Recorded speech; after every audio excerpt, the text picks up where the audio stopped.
पत्रकार परिषद घेण्याचा उद्दिष्ट असा होता की जत तालुका हा दुष्काळी तालुका आहे. दुष्काळ तालुक्यामधलं जे कलंक पुसण्याचं काम आता सध्या म्हैसाचं पाणी येणार होणार या अनुषंगाने समाधानकारकमध्ये आहे. पण अजून पाणी उशिरा आणि कोरड घासेल अशी परिस्थिती अनेक काही लोकांची आहे. पण अशाच परिस्थितीमध्ये पुन्हा एकदा वीज वितरणचा जो कारभार आहे गेले अनेक दिवस आपल्या मीडियाच्या माध्यमातून सातत्यपूर्वक आम्ही ऐकत होतो.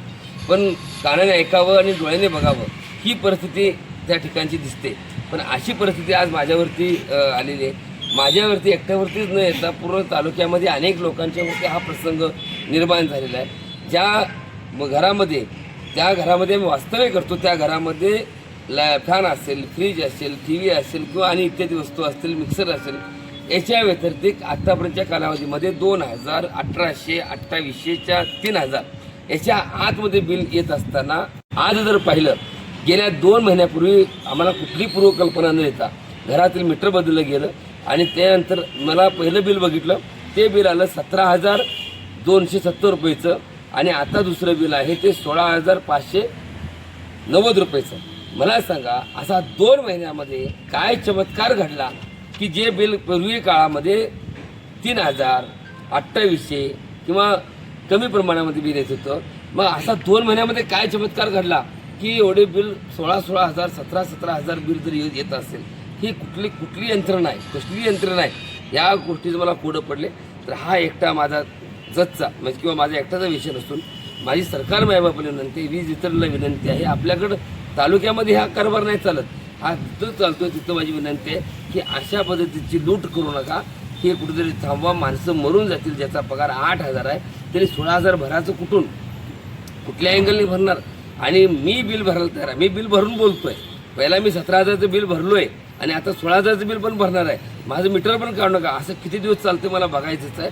राज्यामध्ये जर समजा अशा पद्धतीचं जर बिल कुणाला येत असेल, तालुक्यामध्ये अशा पद्धतीचं बिल कुणाला येत असेल, माझ्याकडं 12 महिन्याची नाही तर 24 महिन्याची बिलं मी काढून ठेवलेली आहेत. 24 महिन्यामध्ये 2 महिन्यामध्ये मीटर बदलल्यानंतर जर असा चमत्कार जर घडत असेल तर मला वाटते 1500 रुपये जे लाडक्या बहिणीला देतात तर मला वाटते 3,000 दिले तरी कमी पडणार नाहीत. कारण सरकारकडे डबल टिबल जर आमच्याकडूनच आमच्याच घरातून व्याजासकट मुद्दल सकट जर जात असेल तर हे कुठं सहन केलं जाणार नाही. माझी सर्वांना विनंती आहे आपण जे मंडळी आहेत ते प्रत्येकाने आपलं बिल चेक करावं. ज्यांनी मीटर बदलले त्यांनी चेक करावं आणि त्याचा पाठपुरावा करण्यासाठी कागद एकत्रित करावी, संग्रहित करावे आणि श्री संत बागडेबाबा मानवमित्र संघटनेकडे द्यावं आणि त्या अनुषंगाने पुढे देऊ. आणि जर सरकार मायबाप हे जर करत नसेल तर आम्हाला 5 लिटर रॉकेल द्या शिस्तबद्ध. आम्ही 2 लिटर राखेल घरला वापरतो आणि 2 लिटर कमी पडत तर पितो आणि त्यालाच काढ लावून घेतो. अशी आमची मानसिकता या ठिकाणची आहे. ही मी सरकार मायबापाला विनंती करून सांगतो. माझा वीज वितरणच्या अधिकाऱ्यावरती दोष नाही आहे, कर्मचाऱ्यावरती दोष नाही आहे, कुठल्यावरती माझा अपवाद नाही आहे. मीटर एवढं चमत्कारी कसं भेटलं असं एखादं मीटर आम्हाला भेटावं आणि ही जर तालुका दुष्काळी तालुका हा सुजलम सुफलम व्हावा एवढीच माफक अपेक्षा करतो. धन्यवाद. जय बागडेबा. जर काम जर नाही झालं, याची सुधारणा जर येत्या 2 दिवसात नाही झाली तर श्री संत बागडेबा मानवमित्र संघटनेच्या वतीनं आंदोलनाचा इशारा ज्या पद्धतीने सरकार मायबाप करेल त्या जर करत नसेल तर वीज बोर्ड वितरण अधिकाऱ्याला मी आपल्या विनंतीद्वारे परत सांगतो. जर नाही झालं तर मग आंदोलनाचा इशारा या माध्यमातून देतो.